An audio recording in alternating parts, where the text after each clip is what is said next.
O ayan mga madam mga bossing, minsan talaga magkaroon ng sakit ng ating mga inang baboy. Yung problema natin ay pabalik-balik lang tulad ng pag-standing one leg ng ating mga inang baboy or nahirapan sa pagtayo o namamaga yung paa po mga madam mga bossing. Yan ang mga sinyalis po na nagkulang sa calcium po yung mga alagang hayop po natin mga madam mga bossing.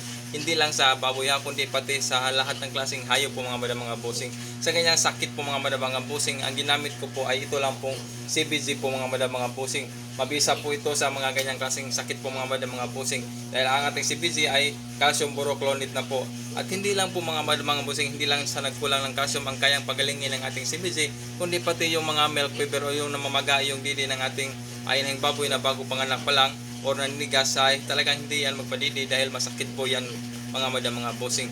Para po hindi magkaroon ng problema yung ating mga biik na posible pong magkaroon ng pagtatay dahil sa panahon na magpadidi na yung inang baboy natin at na-stock yung gatas, parang napanis na po ay magkaroon talaga yan ang pagtatay po. Para hindi mangyayari yan mga bossing sa iyong mga biik ay gumamit po kayo ng CBG po kapag nagkaroon ng milk fever po mga mga bossing ang inang baboy mo.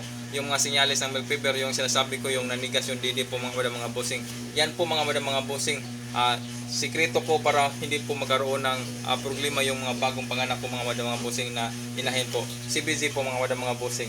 I-click ang yellow basket sa baba.